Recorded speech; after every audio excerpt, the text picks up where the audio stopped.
네, 여러분 반갑습니다. 오늘은 10월 8일 목요일입니다. 오늘도 박목사 채널 박목사와 함께 청매 큐티 가이드를 시작해 보도록 하겠습니다. 오늘은 영상을 따로 촬영하지 않았고요. 오늘은 목소리 음성과 함께 심심하실까봐 지난번 속초를 가는 영상을 이렇게 보여드렸다면 이번에는 목소리와 함께 속초에서 돌아오는 영상, 그래서 뭔가 계승전결 마무리가 되는 느낌을 그렇게 또 해드리도록 하겠습니다. 아주 긴 터널이 있어서 촬영을 했는데 터널 빠져나오는 데만 시간이 12분 걸리더라고요. 그래서 터널 빠져나오는 영상을 함께 보시면서 또 들으시면 좋겠습니다.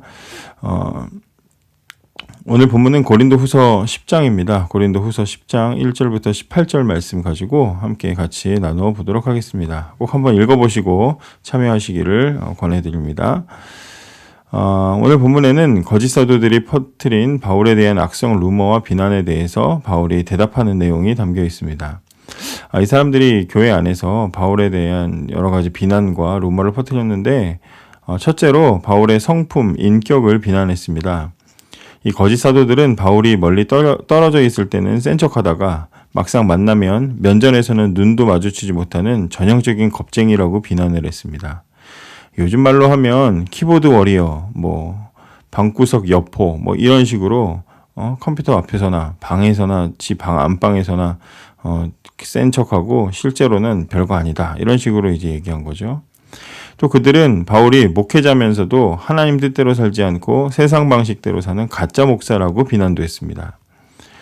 그러니까 겁쟁이의 거짓말쟁이라고 바울의 성품과 인격을 비난한 거죠.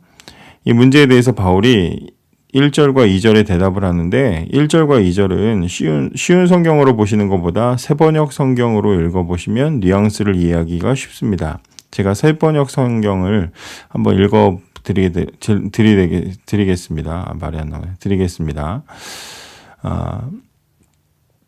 나 바울은 그리스도의 온유하심과 관대하심을 힘입어서 여러분을 권면합니다. 내가 얼굴을 마주 대하고 있을 때에는 여러분에게 유순하나 떠나 있을 때에는 여러분에게 강경하다고들 합니다. 내가 여러분에게 청하는 것은 내가 가서 여러분을 대할 때에 강경하게 대해야 할 일이 없게 해달라는 것입니다. 그러니까 바울은요, 여러분 내가 겁쟁이라고 한다는데 과연 내가 그런 사람일까요? 제가 여러분 만났을 때 강한 모습을 보여줄 일이 없었으면 좋겠지만 나에 대해 유언비어를 퍼뜨리는 사람들에 대해서는 가면 강하게 대할 것입니다. 이런 말입니다. 한번 보여드릴게요. 네, 진짜 그런 줄 아세요? 이런 식으로 말하는 거죠. 또 이 사람들이 두 번째로 바울의 외모를 비난했습니다. 그들은 바울은 글솜씨는 좋지만 실제로 말주변도 없고 몸도 허약해서 늘 빌빌대는 그런 사람, 인간적인 매력도 없는 별 볼 일 없는 사람이라고 비난했습니다. 10절이죠. 여러분 중에는 바울이 편지에는 무게가 있고 힘이 있는데 그 사람을 직접 대해보면 약골이고 말재주도 없다고 말하는 사람들이 있다, 이러죠. 이런 겁니다. 그 목사 대단한 거 같지? 실제로 봤어? 말도 더듬은 데다가 설교는 지루하고 길고 얼굴은 맨날 인상 쓰고 있어가지고 보는 사람도 짜증나더라야. 그 목사 인간적으로 매력도 없고 인기도 없고 최악이야. 야, 어떻게 그동안 그런 목사 밑에서 배웠어? 이런 식의 말이에요. 거짓 사도들은 이렇게 바울의 겉으로 보여지는 부분들, 외모를 깎아내렸습니다. 이런 말을 하면서 어떻게 했겠어요? 자기들의 외모를 자랑했겠죠. 자기들의 스펙이나 또 자기들의 말솜씨나 겉으로 보이는 모습들을 자랑하면서 바울과 비교하면서 이제 사람들을 현혹시켰겠죠. 아니, 여러분의 담임 목사가 되려면 나 정도는 돼야지. 어디 가도 부끄럽진 않아야 되는 거 아니야? 저 바울하고 어디 가서 우리 담임 목사님입니다 할 수 있겠어요? 길에서 멀리 떨어져 걸어가고 싶지 않겠습니까? 이런 식으로 바울을 비하하면서 자신을 띄우는 이런 거죠. 전에 말씀드린 대로 부교역자 생활하다 보면 사역지를 옮겨 다녀야 되는 경우가 참 여러 번 있는데요. 새로운 사역지에 가면 처음부터 환영받기보다는 많은 경계를 하는 경우들이 있습니다. 특히 청소년 부서, 어린이 부서, 청소년 부서 경우에는 되게 배타적이고요. 까칠한 경우들을 많이 만나요. 그러니까 이 아이들의 마음을 풀려면 시간이 좀 걸리는 거죠. 근데 이럴 때 새로 간 사역자들이 막 마음이 조급해서 자신을 돋보이게 해야 되는데 가장 최악의 방법이 뭐냐? 바로 앞에 있었던 사람을 깎아내리는 거예요. 전 사역자를 깎아내리면서 그분을 따르던 애들은 이제 걔네들은 어차피 마음 돌리기 힘들거든요. 그래서 전에 있던 분이 이렇게 사역했을 때 겉돌던 애들, 그런 애들을 싸고 돌면서 내 편으로 만들면 그러면은 이제 뭐 좀 내가 나를 좀 빨리 적응시킬 수 있을 거다. 뭐 이런 그 생각을 해요. 근데 그렇게 해봐야 잘 될 것 같지만 그 맡은 부서는 균열이 생기고요. 결국에는 사역자만 그 부서를 되게 씁쓸하게 떠나게 되는 결과들을 많이 봤습니다. 최악의 방법이죠. 자기가 열심히 해서 인정받고 자리를 잡으면 되는 거지. 앞에 있는 사람을 왜 비난하고 앞에 있는 사람을 욕해서 뭐가 좋습니까? 근데 이 자칭 사도들이라고 부르는 사람들이 이런 최악의 수를 지금 쓰고 있는 겁니다. 있는 대로 그냥 다 끌어모아서 바울을 끌어내리려고 안달을 하고 있는 것이죠. 사랑하는 여러분, 비난과 비판은 두렵습니다. 잘해보고 싶어서 사역을 추진했는데 인정하고 따른다는 소리보다는 반대의 소리가 크게 들리는 경우들이 많습니다. 이럴 때 바울은 어떻게 감당했을까요? 바울은 두려워하지 않고 또 이 상황을 잘 극복을 했습니다. 뒤에서 없을 때 몰래 하는 비난과 비판의 소리 이거 안 들릴 것 같죠? 결국에는 다 돌고 돌아가지고 당사자들의 귀에 들어옵니다.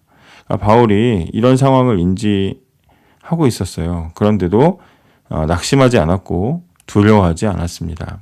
그리고 조목조목 반박하고 바로잡고 있습니다. 이 바울이 비난을 두려워하지 않은 이유가 무엇일까요? 세 가지 정도 정리했는데요. 바울이 비난을 두려워하지 않는 첫 번째 이유는 그게 사실이 아니기 때문입니다. 그들의 주장은 사실이 아니었습니다. 바울은 무능하지도 않았고 거짓되지도 않았습니다. 겁쟁이는 더더욱 아니었고요. 실력 없는 목회자도 아니었습니다. 사실이 아닌 비난에 무너질 이유가 없는 거죠. 난 아니야 라고 그냥 무시하고 일어서면 되는 겁니다. 둘째로 바울이 두려워하지 않은 이유는 바울에게는 하나님께서 주신 권세가 있었기 때문입니다. 4절과 5절입니다. 우리의 무기는 세상의 무기가 아니라 강한 요새라도 파괴하는 하나님의 능력입니다. 우리는 모든 이론들을 파괴하고 하나님을 아는 지식에 대항하는 온갖 교만한 생각들을 물리쳐 모든 생각들을 사로잡아 그리스도께 복종시킵니다. 바울에게는 하나님이 주신 강력한 무기가 있었습니다. 그것은 몸을 상하게 하는 세상적인 무기가 아닙니다. 그러나 이 무기는 강한 요새처럼 튼튼한 논리로 무장한 모든 이론과 궤변을 무찌를 수 있는 그런 무기고요. 이단의 가르침과 사람들의 교만한 생각들까지 물리치는 강력한 무기입니다. 심지어 단순히 물리칠 뿐만 아니라 여기저기 흩어져 있는 사람들의 생각을 사로잡아서 예수 그리스도께 복종시키는 그런 강력한 무기입니다. 이 무기가 뭘까요? 이 무기는 바로 설교입니다. 설교. 바울은 강력하고 날카로우며 예리하고 정확한 칼 같은 설교라는 무기가 있었습니다. 하나님이 주신 거죠. 이 설교라는 것은요, 글과 말에 불과해요. 그렇지만 한 번도 무너져 본 적이 없는 어떤 사람의 신념도 또 생각도 순식간에 파괴할 수 있고요. 설교 한 편이 얼음처럼 차가운 마음을 용광로처럼 뜨겁게 바꿀 수 있고요. 메말라 붙은 가슴에 눈물을 가득 채우는 능력이 설교 안에 있습니다. 바울은 이 강력한 무기를 자랑하고 있어요. 설교 자랑하는 건 지금 교만해서 자랑하는 게 아니고요. 설교를 하면 할수록 기쁨이 되고 덕이 되게 하시는 하나님을 자랑하는 겁니다. 그래서 예전에 어떤 교수님이 설교 끝나고 나면 이제 이렇게 뭐 부교육자들도 설교하고 나면 이렇게 인사하잖아요. 그럼 교인들이 인사치레로 와가지고 오셔서 오늘 설교 은혜 받았습니다. 오늘 참 은혜 받았습니다. 뭐 이렇게 설교 좋았다는 이야기를 하실 때 보통의 이제 부교육자들은 아닙니다. 그러는데 네가 뭔데 아닙니다라고 하냐 그랬어요. 네가 뭔데 아닙니다라고 하냐. 설교가 좋아서 그런 건데 하나님 말씀이 좋아서 그런 건데 그러면 아멘하고 그냥 기쁘게 받고 감사합니다. 기도해 주십시오. 하나님 말씀은 항상 좋습니다. 뭐 이렇게 대답하면 되는 거다. 그렇게 말씀을 하셔서 저도 굉장히 그 말이 기억에 남는데요. 바울은 지금 그 강력한 무기를 자랑합니다. 8절에도 주님께서 우리에게 주신 권세는 여러분을 넘어뜨리라고 주는 것이 아니라 덕을 세우라고 주신 것이므로 내가 이에 대해 지나치게 자랑한다고 하더라도 부끄러울 것이 전혀 없습니다. 이렇게 말하죠. 마지막으로 바울이 비난을 두려워하지 않았던 이유는 진정한 칭찬은 사람이 아닌 하나님께 받는 것이기 때문에 두려워하지 않았습니다.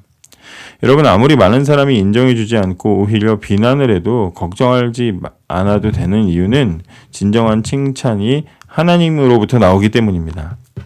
반대로 아무리 많은 사람이 옳다고 하고 잘한다고 좋다고 말해도 자랑할 필요가 없습니다. 왜냐하면 하나님께서 인정하지 않는 칭찬은 아무짝에도 쓸모가 없기 때문이죠. 요즘엔 집단지성 이런 말을 긍정적으로 사용하는데요. 사실 집단지성, 대중의 선택이 항상 옳다고 할 수 없습니다. 오히려 모두가 잘못된 선택에 또 어리석은 방향으로 가게 될 수가 있죠. 모세가 시내산에 올라간 지 40일 지나도 내려오지 않으니까 사람들이 불안해하면서 모세가 죽은 줄 알았고 모세를 원망합니다. 그리고 그들이 집단지성으로 만들어낸 결과가 무엇입니까? 금송아지죠. 대중은 보이는 하나님을 원했고 리더였던 아론은 사람들의 요구대로 금덩어리를 불에 던져서 금송아지를 창조했습니다. 집단지성의 결과가 금송아지였던 거죠. 이렇게 사람에게는 한계가 있습니다. 그러니까 아무리 사람들을 대단한 사람들이라고 모아놔도 함께 모아놓으면 바보같이 어리석은 선택을 할 수 있는 게 사람입니다. 그렇기 때문에 아무리 온 세상 사람들이 자기들끼리의 집단지성으로 옳고 그름의 기준을 정하고 우리들을 지적하고 비난과 비판을 한다고 해서 그들이 옳다고 할 수 없습니다. 모든 정의는 하나님께 있습니다. 집단, 대중이 아니라 하나님이 기준이고 결론이십니다. 지금 무슨 낙태죄, 무슨 아니면 동성애, 이런 이슈들에 대해서 기독교가 염려하고 걱정하고 하는 부분들이 무엇입니까? 사람들의 집단지성, 사람들이 생각하는 생각들이 바뀌었다는 거예요. 전통적인 방식과 생각들이 아니라 그들이 생각한 새로운 집단지성으로 새로운 기준과 가치를 만들어 버렸어요. 그리고 교회를 비난하고 공격합니다. 그러나 두려워하지 마십시오. 왜냐하면 하나님께 기준이 있는 거예요. 그들에게 기준이 있는 게 아닙니다. 요즘 세상이 바뀌었다. 요즘 세상이 달라졌다. 달라져도 기준은 하나님께 있습니다. 두려워하지 마십시오. 바울이 이 편지를 보낼 때에 고린도 교회의 대부분의 성도들이 바울을 의심했습니다. 생각해 보세요. 바울은 없죠. 거짓 선지자들이 죽자고 달려들죠. 내내 바울만 헐뜯는데 누가 당합니까? 옆에서 계속 남욕하다 보면 그 사람 나쁜 놈 되는 거예요. 근데 18절에서 바울이 이렇게 말합니다. 옳다고 인정받는 사람은 스스로 칭찬하는 사람이 아니라 주님께서 칭찬하시는 사람입니다. 이게 무슨 말입니까? 나는 당신들에게 칭찬받으려고 사역하는 게 아닙니다. 이런 말이에요. 당연하죠. 선택과 판단도 정확하게 할 수 없는 인간이 무슨 바보들 같이 선동당해서 바울을 비판하고 있는데 거기 흔들릴 이유가 없는 거죠. 본문을 보면서 저는 참 사람들 반응을 이렇게 걱정하고 눈치 보고 있는가 이런 생각을 했습니다. 사람들의 비판을 두려워할 필요가 없는데 말이죠. 그들의 비난은 사실이 아니고요. 그들의 정의가 아니고 그들은 기준이 아닙니다. 우리에겐 악한 세상을 예수님께 굴복시킬 강력한 말씀이라는 무기가 있습니다. 그러므로 세상을 두려워하지도 마시고 세상의 방식으로 싸우지도 마십시오. 말씀의 내공을 잘 쌓아가다 보면 어느새 우리들도 강력한 말씀의 무기를 갖추게 될 것입니다. 오늘은 기도하실 때 하나님이 주신 말씀의 무기를 갈고 닦아서 하나님을 위해 예비된 인생을 살게 해달라고 기도하시기 바랍니다. 아무도 알아주지 않고 아무도 인정해주지 않아도 늘 우리를 인정하시고 칭찬해 주시는 하나님이 계셔서 오늘도 참 좋은 하루입니다. 감사합니다.